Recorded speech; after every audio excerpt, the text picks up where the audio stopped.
by James A. Angio, Technical Director Jerry Gerard, Associate Director Debbie Jovanik, and Associate Producer is Ron Stordo. Ron Tingley moves in behind the plate as we have a new batter eight for the Sox here in the top of the 9th inning, trailing the Tribe 2-0. And on the mound, hard-throwing right-hander Roberto Hernandez. There's the numbers on Roberto, 3-3, making his 34th appearance. As Eddie Murray can't get it. Murray over 3 tonight. He's popped to first, popped to second. And he is fly to left field. Well, that's Roberto Hernandez right there. I'm coming right at you. Here's my fastball. It's 91-92. Are you going to hit it? Are you going to win, or am I going to win? Well, it's got to be in that slot. He's back to being the closer now, isn't he? He had a couple of tough weeks, and they went to bullpen by committee. Now he's the #1 man again. That's him. Murray did not check it up in the count 0-2. Anybody in that spot can have a tough couple of weeks. Yeah. Well, it's win or lose every time you're out there.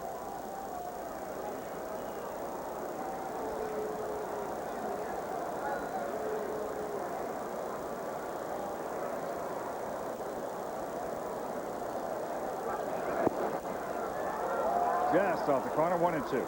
Well, still, the play of the game may have been a defensive change by Mike Hargrove. As we mentioned, Manny Ramirez, a rookie, 22 years old, 0 for 3 with 2 strikeouts. You just got to feel it. He blows Eddie Murray away. So 1 out here in the 9th.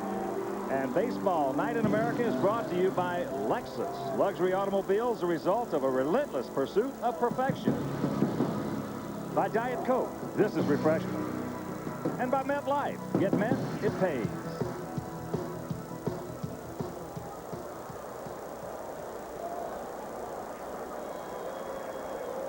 So here's the unsung hero of this ball game, Wayne Kirby. Takes a strike on the outside corner. A good point you raised, though. How many times do you see a young hitter that's struggling with the bat that goes out to the outfield and doesn't quite have his head in the ball game, doesn't quite get the same kind of jump, and all of a sudden that ball is over his outstretched arm instead of landing in the glove because he wasn't quite into it because of the bat. And with the speed of Warren Newsom, who was on first base, he's going to score on that play. He was already down past second base. Ozzy's going to wind up at least a second, probably third. a third.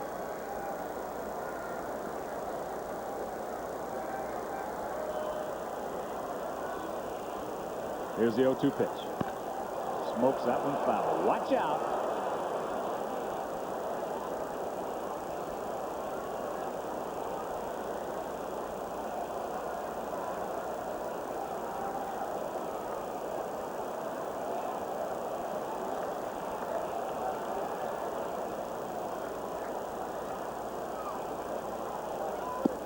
He got him. 2 strikeouts for Hernandez. What's it like to have that kind of fastball? Well, look at the action on that. That's a splitter. You can't get any better location than that. See the split finger thrown just like the fastball. Down and away. Here's Maldonado. He's drawn the collar tonight, 0 for 3 with a couple of punch outs. Fouls that fastball. Souvenir right side. So the line on Wilson Alvarez, who pitched himself a nice ball game tonight, 8 innings. 2 runs, 7 hits, no walks, had 7 strikeouts. In case you're looking to the Sox tonight, it'll be Raines, the big hurt Frank Thomas, and Julio Franco. So some thunder coming up.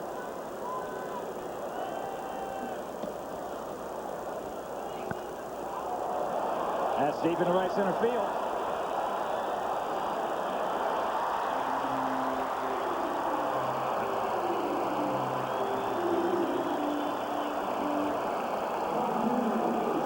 Nothing across. They will go to the bottom of the 9th inning. Indians leading 2-0. When I played basketball, I always wanted the ball. And I got it where it should go. And I always drank Gatorade, because nothing's better. Now I'm playing baseball. I still drink Gatorade. I still want the ball. I still know where it should go. sooner or later, I'm gonna get it there. I hope. It's gotta be Gatorade. Coming this fall, there's a new family moving in after Full House. Meet Steve, a single father raising 3 boys. You gotta stop spying on William. He's your brother. You may need a kidney someday. When you give me a kidney, Daddy? So you can leave it up on that school bus like that coat I bought you? Me and the Boys, another one of America's favorite families, coming this fall on ABC. Bottom of the 9th inning, Cleveland leading 2-0. And tonight, Chevrolet most valuable player of the game is 39-year-old right-hander Dennis Martinez. And in conjunction with this program, Chevrolet will contribute a total of $50,000 to the Boys and Girls Clubs of America in the names of all players of the game for the 1994 Major League Baseball season. Spectacular outing for the 39-year-old veteran of 18 Major League seasons. Came in at a time when his club needed the good pitching performance. Should be a real shot of confidence for these Indians, too. They've come into a big series. They got their 2 wins now with the final game of the series tomorrow night. You can hold that right there, big guy. This game ain't over yet. It'll be Raines, Thomas, and Franco. They got the guys they want, don't they? And except for that play, that brilliant play by Wayne Kirby, we would have had these guys up there still hitting in the bottom of the 8th.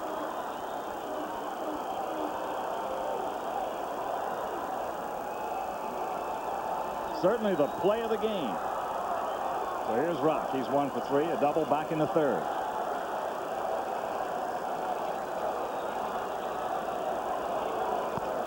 First pitch, curveball. 3 hopper, Baerga, 1 pitch, 1 out.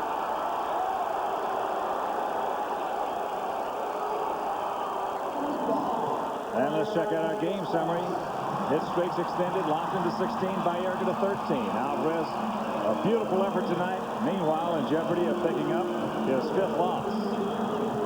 Dennis Martinez trying to pick up his 8th straight victory in his last 12 starts.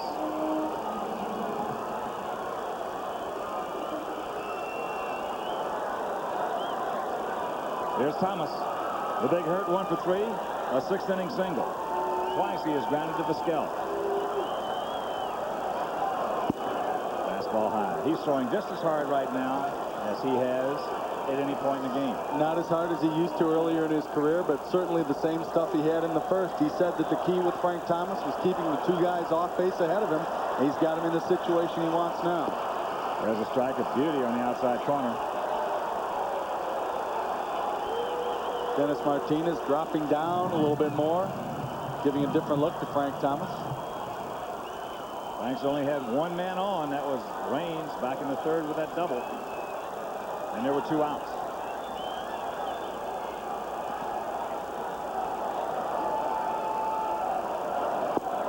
Drops down with the fastball, catches the inside corner. Again, the way Dennis Martinez has moved the ball around in the strike zone tonight, hitting the spots that he's wanted to hit.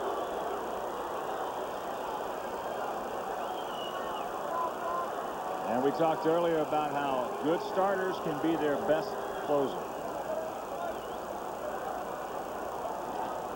When you get a guy like that, you got something. Well, you said they start sniffing at about the 6th or 7th inning. Just off the plate. Try to get Frank to hit a pitcher's pitch. 2-2 the count.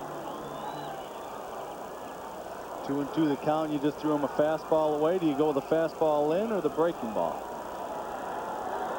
As you see, Lilliquist and Jeff Russell double-barreled activity. They can sit down. That guy go with the breaking ball. Fastball outside. And away. From a Sox standpoint, I wish you'd have gone with a breaking ball. Frank's now he's the best breaking ball he I've ever is. seen. Yes, he is. From a Cleveland standpoint, he might have been better off with a fastball inside. Well, the jury's kind of out on where you pitch Frank Thomas and finding the right place to get him out. Nobody has really found a consistent hole to Frank yet.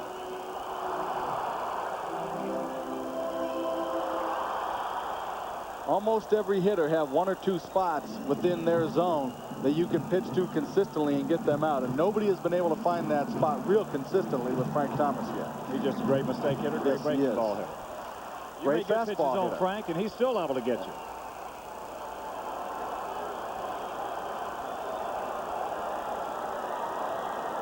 Now Martinez wants to talk it over with Tony Pena. This is a little gamesmanship right here. Well, I think partially what happens, too, is you want to say, wait a second, tell me why you're thinking what you're thinking. I'll tell you why I'm thinking what I'm thinking. Then we'll decide who's got the better idea. Meanwhile, you got the guy at the plate guessing. A little bit confused, exactly right. The only thing that we know for sure is they're talking about it in Spanish. I tell you, I used to hate that, Larry, when 2 guys would go out there like that, or a manager would come out. How you going to, to talk when I was coming ready to hit? Here's a payoff pitch. That's ball 4. Second walk issued by Martinez, but more importantly, that'll bring the tying run to the plate and Julio Franco. And that little bit of hesitation and confusion sometimes throws you off a little bit. If you're a pitcher and you're not 100% convinced about the pitch you want to throw, you're thinking, well, gee, my catcher wants something else. Maybe he's right. You generally aren't as effective with that pitch. Well, there's a spot, too, with Dennis Martinez. He catches the flow of a game. He watches the hitters. And I think personally that the manager or whoever's going to be calling the pitchers from that bench just better off staying out of it. When you get a guy like Martinez or Jack McDowell, let them pitch their own game. No question about that. Dennis Martinez is not at a point in his career where he's looking for advice from the bench.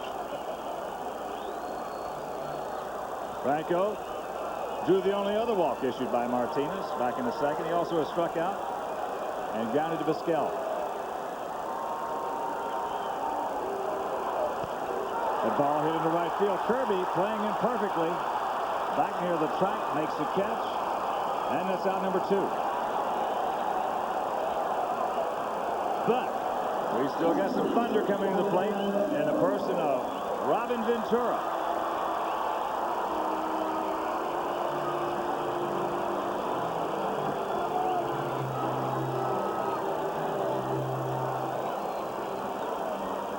$15 home runs with 66 RBIs this year for Robin Ventura. But he has been swinging the bat very well lately.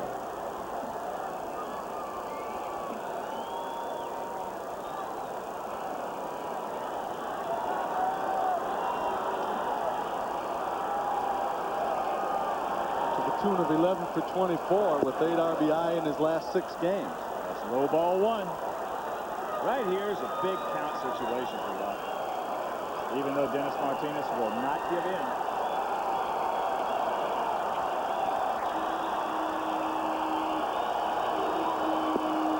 Just hits the outside corner, turned it over.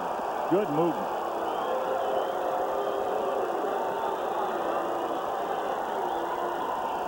Well, no long balls yet, but he's done some damage with a high average.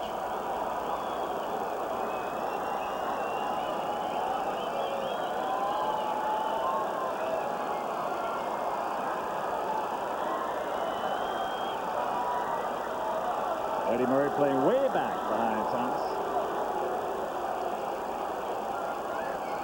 2-0 Cleveland, 2 out here in the bottom of the 9th inning.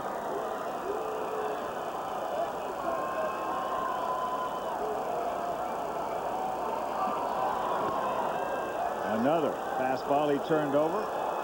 Now Martinez way on top at 1-2. Pretty good job by Tony Pena right there of deking Robin Ventura, pounding the glove behind Ventura's side a little bit, making him think they're going inside. Dennis Martinez takes something off of it, throws a little off-speed pitch away from him. You know, sometimes from a hitter's standpoint, that can be a great benefit only because of the fact about 98% of the time they do that, the pitch is going to be away. It's that 2% that'll get you. It's the 2% that gets you. So here we go. The 1-2 pitch. Inside.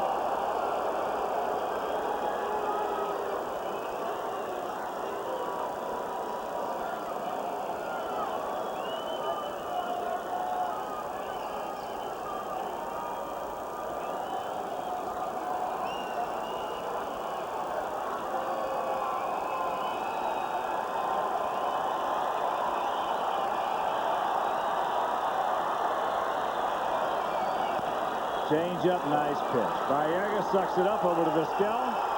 And the ball game is over, so Dennis Martinez, the 39-year-old veteran, comes here and completely shuts down the White Sox offense as he beats them 2-0. Oh, what a performance, what a clinic. Never be able to say enough about the job that Dennis Martinez did in a very, very big evening for the Cleveland Indians as they try to get on top and do in this series 2-1 with the last game of the series tomorrow, and then it's on over to Cleveland later in the week. Well, you know, the Tribe had lost 9 straight games here before last evening when Mark Clark did yeoman's job, and then they back it up as we check out the updated American League Central Division standings. Tribe on top by 1 game over the Sox, followed by Kansas City at 7.5, the Twins at 11, and the Brewers at 13.5. And I still have to go back, Larry Sorensen, to the defensive change made by Mike Hargrove as a big play in this ball game. Absolutely correct on that. Wayne Kirby got a tremendous jump on one of the few mistakes Dennis Martinez made all night, and he ran that ball down in the gap off the bat of Ozzie Guillen. Manny Ramirez had been in the ball game, had had a tough time on a couple of line drive balls similar to that earlier in the game, and Wayne Kirby just had no trouble making a fine running catch on the warning track, making the game have a whole different complexion at that point in time. And Carlos Baerga, 3 for 4 night, 4 for 5 last night. RBI double in the first, his 13th home run in the fourth, and give also credit to Wilson Alvarez. So the final totals on the third of this 4-game set for the Tribe: 2 runs, 7 hits, no errors. They stranded 5. For the Sox, no runs. That's just the second time they've been shut out this year. 4 hits, 2 errors. They also left 5. Martinez a winner. He is now 9-4. He has won 8 straight in his last 12 starts. Wilson Alvarez takes a loss, and his record falls to 10-5. And coming up Monday, Baseball Night in America returns as the Cubs travel to Mile High Stadium to face the Colorado Rockies, while some viewers will see the Texas Rangers battle the same Cleveland Indians at their new home Jacobs Field or other regional action. So be sure and check your local listings for the game in your area Monday night, right here at 7 Central, 6 Mountain on ABC. And tomorrow night is America's Funniest Hour, followed by Lois and Clark. The New Adventures of Superman, then Gene Hackman and William Dafoe star in Mississippi Burning, all right here tomorrow night on ABC.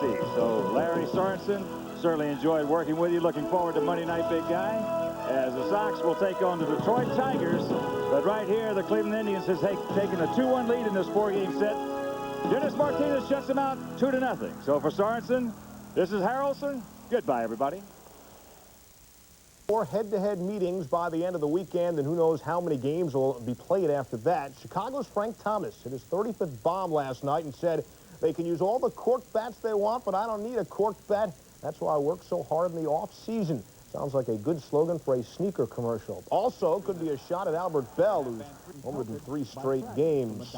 They had thoughts of that Comet colliding today with Jupiter. Bottom of the first, Kenny Lofton already walked and stolen second. Steals third. He would come home on the throwing error by Mike LaValliere. Lofton's second career 4-steal game. 1-0 Tribe at this point. Then the barrage started against Jason Beret. Jim Thome out of the yard. Albert Bell homers, his 30th. Paul Sorrento getting into the act. 3 homers in the first inning. 4-0 Indians. I thought I saw some of them landing on Jupiter, as a matter of fact. Not really. Top of the second, Sox storm back. Tim Raines takes Jack Morris out of the yard. Sox score 5 in the second and take a 5-4 lead in what would be a wild one. Bottom of the second, run on first. Kenny Lofton shows the power of the home run. 6-5 Cleveland. 2 batters later, Jim Thome again. This time off Scott Sanderson. Out of the yard. Thome's second of the game. 7-5 Tribe. There would be more. Hint, hint. Jack Morris's arm was aching, but not as bad as Chicago. Bottom of the 5th, 8-6 Tribe. Thome, the hat trick. 3rd homer of the game. All solo shots coming in his first 3 at-bats. Thome's shots actually show up on the infrared shots of Jupiter. A well-deserved curtain call. Bottom of the 8th, 9-8 Tribe. Runner on 3rd. Eric Plunk strikes out. Big hurt. Frank Thomas looking to Tribe. They hang on for the 9-8 win. So in the Central now, Cleveland shaves a game off the deficit. They are only now 2 back. Morris gets the victory. Besides Thome going big fly, Bell, Sorrento, and Lofton all hit long balls. And it only looks like Thome, but when a guy goes big fly 3 times in a game, it's time to get his name right. Thome joins 6 others with 3 home run games this season. There were 7 of those type games all of last season, the 21st time in history a Cleveland player has accomplished the feat. No tiles. Up front, the Sox were counting on Wilson Alvarez to have shaken out of his funk. The Indians calling on the veteran Dennis Martinez. El Presidente's success streak of 7 wins tops them all on the junior circuit. He and Jack Morris not only are a combined 76 years old, they're 15-2 in recent weeks, sparking Cleveland's rise to a first-place tie. Jack goes tomorrow. Tonight, Dennis was working his magic, and Wilson Alvarez getting taken deep by Carlos Baerga. This one just good for 1 run in the 4th inning, but the Tribe up 2-0, and then it's up to Mr. Martinez. Get 2 strikes and Julio Franco, and what's the movement on this pitch? Very quick. Yeah, it was outside, but it was close enough for the strike, and Julio Franco can't believe it. 8th inning, 1 man on, Ozzie Guillen. The long drive to right center as Martinez in a bit of a jam, but Wayne Kirby there to run it down. And Ozzie Guillen can't figure out how to beat this guy. Next batter, Joey Cora. Look at the great reflexes. This guy is 39 years old. Throws to first base to get Warren Newsom. He shut him down 1-2-3 in the 9th. And I tell you what, the Tribe win 2-0. Martinez, the 4-hit shutout, his 8th win in a row as Cleveland takes sole possession of first in the AL Central. 5 complete games now for Martinez in 1994. Some questions surrounding Albert Bell's confiscated bat Friday night, which Sox manager Gene Lamont says was corked. Apparently, the umpire's locker room was broken into, and the bat in question was switched with another. Access was apparently gained through ceiling tiles, with the damage reportedly leading close to the Indians clubhouse. More on that one later. Move within 1 home run of history. 3 at-bats, 3 home runs. Had he ever done it before? And maybe off the tee in the Pee Wee League, he said. He hit into a double play in his final at-bat. Would all this home run hitting power and the onslaught continue? This guy knows about home runs. He's hit 1 and then his last 4. Make it 1 in his last 5 straight games. Indians up 4-zip. That's Paul Sorrento.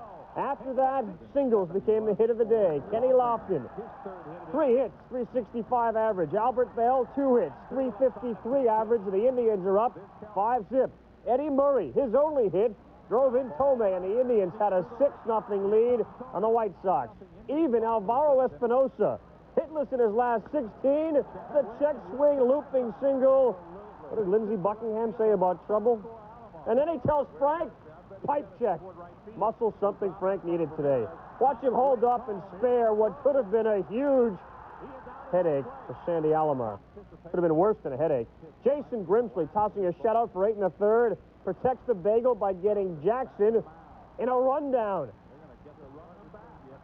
Patented rundown play. Pitcher goes to cover the base. They don't need him. Bases loaded. Albert Bell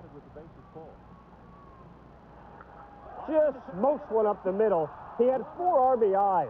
He's got 90 to lead the league, and yeah, Gene, you better check them all. Every Indian starter had at least 1 hit and had at least 1 RBI or run scored. Charlie Manuel's the team's hitting coach. He said, I don't think they've touched the surface of their ability yet. Well, when it comes to Bell, though, it's what's below the surface. That really wasn't necessary, was it? Actually, corkless, his bat has shown some serious pop. His first 15 at-bats post-cork were a little flat. But now look at him. As a team, Cleveland now just 3 home runs shy of matching last year's entire total.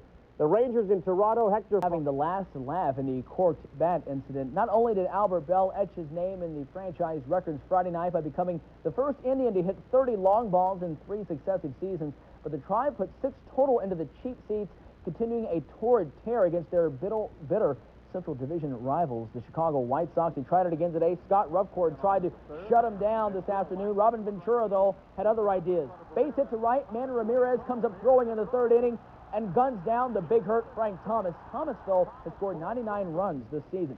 4th inning now. Paul Sorrento. Talk about a torrid streak. Look at that. Sending it into the cheap seats in right center field. A 2-run blast. 4-0 Cleveland. Sorrento, 5 homers in 5 games. A 3-run 5th inning for the Indians. Eddie Murray, the single to bring home Jim Tomey in the bottom of the 5th. Indians up 6-0. And the fans at Jacobs Field, a little sign for Gene Lamont concerning those bats. Albert Bell going up the middle of Jose De Leon. 2 more Indians come home. 11-0 Cleveland. Bell now 90 RBIs as the Tribe roll to the easy 11-2 win. Jason Grimsley was just 1 out shy of his first ever shutout as Cleveland pulls to within a game of the first place Sox. The Indians don't run around the bases because they don't have to. They're just 3 homers shy. of 1993's total for the season. Already 8 Indians have reached double digits this year. Recently, the big three, Bell, Thome, and Sorrento, have led the way in the big fly category. Suspension. First, he and the Indians had to play a doubleheader, though, in Baltimore. Cleveland within a half game of Chicago's Central lead. The Orioles worried about their place among the AL wildcard possibilities with that strike deadline nearing.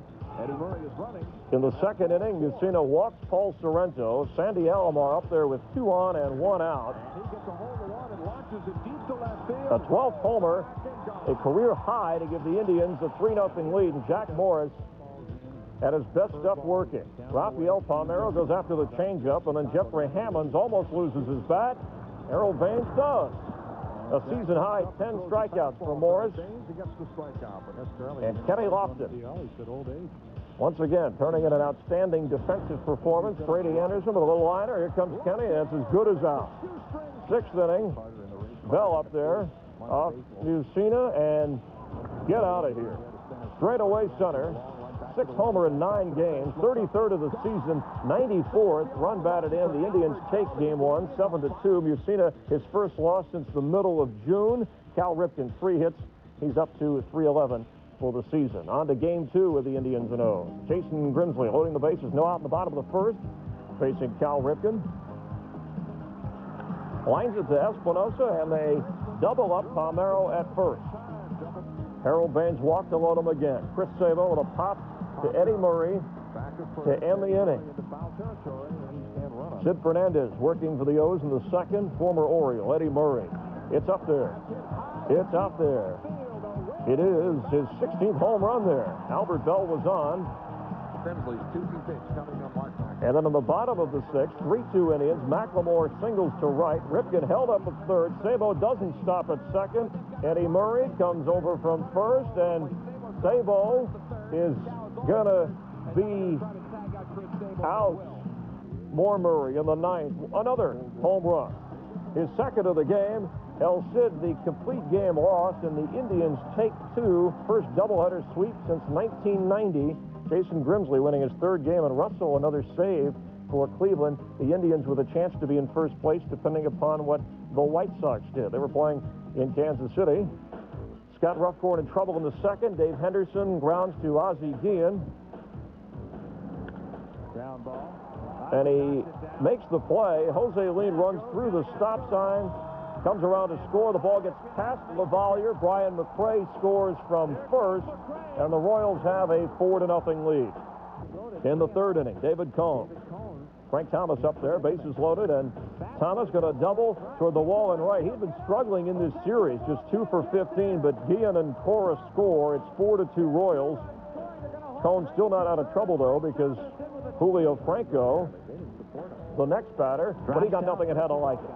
On to the 7th inning. Cone still trying to work with Franco. Got him swinging on strike 2, and Julio frustrated. He would be even more frustrated on strike 3. 5-3 Royals in the 8th. 2 on for Joey Cora. Trying to rally Chicago and avoid the sweep here in Kansas City, but Bob Hamlin, we know the rookie can hit. He plays the good defense at first, and the Royals win it 5-3. So they're 5.5 games now behind Cleveland, which leads the Central Division. The White Sox are 1 game behind. David Cone, his 15th win, and Jeff Montgomery. He gets tested early. Top of the first, Travis Fryman, the base hit. Lou Whitaker gets greedy, and they're not going to get him. A base hit and an E7. Tigers up 2-0 in the 6th. Lofton goes to work. The fastest man in baseball, or at least it doesn't take long to call roll for those faster.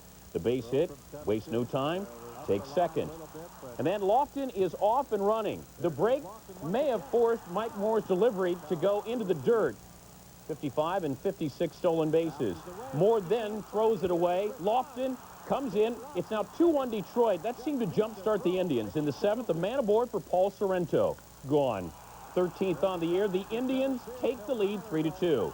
And then it's Manny Ramirez. In a battle with Bob Hamlin for Rookie of the Year honors. That'll get a couple of votes. In the 8th, his 15th off Joe Baver. The Indians up 6-2. And that is the way it ended. 6-2, the final in this one. Detroit now 0-4 in games. games at the Jake. Got some activity. Bottom of the fourth, 2-1 Indians. Base is loaded, and Tim Belcher right off the old noodle. Sandy Alomar drives in a run. 4 runs in the fourth for the Tribe. Check out Chad Kruger getting his head in the game. How about this? I got it. Yes, he does. Right off a pole. He would stay in the game, though. Bottom 8, 5-4 Cleveland until Sandy Alomar drives in 2 runs the real way. Not off his head, but he hits the ball on the head over the glove of Milt Tyler. 7-4 Indians at that point. Cleveland winning at 7-4. Albert Bell is serving his 3rd game of his court suspension. In the 3 games in his absence, the Tribe has scored 22 runs. They've done a good job. Sandy Alomar, a home run and 3 RBIs to help hand Tim Belcher his 5th straight loss and 14th of the season, which is the most in the majors.